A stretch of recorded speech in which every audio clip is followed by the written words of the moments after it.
Permohonan isbat nikah di Banjarbaru banyak ditolak. Apa sebabnya? Berapa, Pak? Ini menurut data, kita urutlah dari tahun 2023 dulu. Yang isbat itu masuk 178, dikabulkan 108, ditolak 68, dicabut 2. Itu tahun 2023.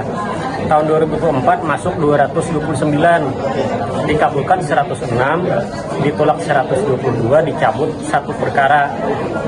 Artinya banyak yang ditolak ini kalau melihat data 2 tahun ini.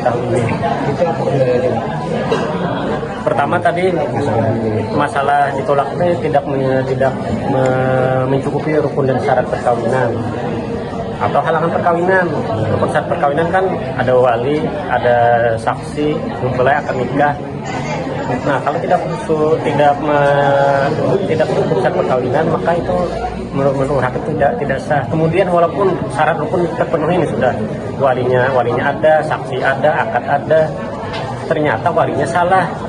Misalnya yang menikahkan bukan wali yang berhak, ternyata yang menikahkannya orang lain, bukan nasab tidak ada. Nah itu bisa juga bermasalah. Atau menikahi istri orang. Ini kan dia mengatakan saya ini bujangan, kata istrinya janda nih, mengatakan bujangan, ternyata punya suami, artinya kan kuliandri. Pas di sidang terbukti dia punya suami 2, nah itu bisa tidak sah juga. Atau juga ketika menikah umurnya 17 tahun. Artinya kan undang-undang perkawinan sekarang kan minimal 19 tahun bagi pria dan wanita. Kalau itu tidak terpenuhi, juga hasilnya tidak ditolak juga. Pak, ini terakhir, Pak, terkait jumlah permohonan kan secara tren naik itu artinya Pak, dari tahun 2023 sampai tahun 177-an jadi 200-an di tahun 2024. Artinya ini secara kadang langsung melambangkan masyarakat di Kota Banjarbaru banyak melakukan pernikahan yang tidak resmi atau di bawah tangan. Nah, antisipasinya ke depan kayak gitu, Pak, untuk melakukan itu.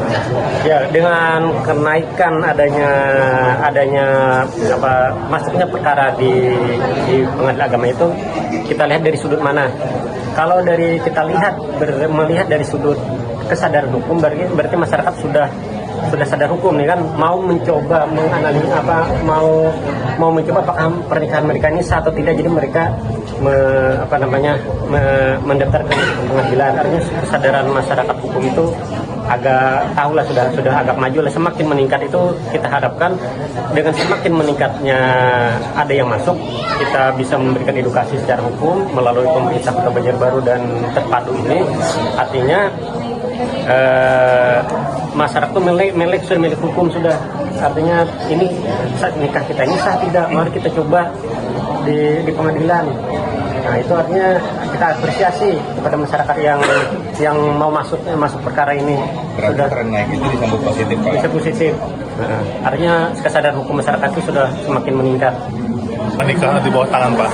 Karena kan di Saudi dulunya. Saudi dulu nggak ada pernikahan. Nggak ada kan di sana kan cuma jadi kan wali nikahnya langsung dari bapaknya aja langsung kan.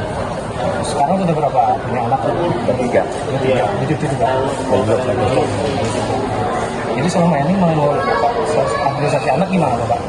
Itu kan sekolahnya kan masih sekolah di maksudnya di madrasah kan, jadi kan untuk mencari akad belum ada lagi kan. Artinya dengan ada sekarang ini gitu. Alhamdulillah lah terbantu kami kan. Prosesnya sulit kan Pak untuk mengajukan? Alhamdulillah ini lancar ya. Jadi tadi pas ini akad aja dulu dari seperti Tidak ada. nggak ada akad. Cuma mendadak saksi aja 2 orang kan. Saksi dan menerima langsung. Iya langsung. Bapak sehari-hari di kerja Sehari-hari hanya kerja batu-batu di pondok aja. Ya pesantren.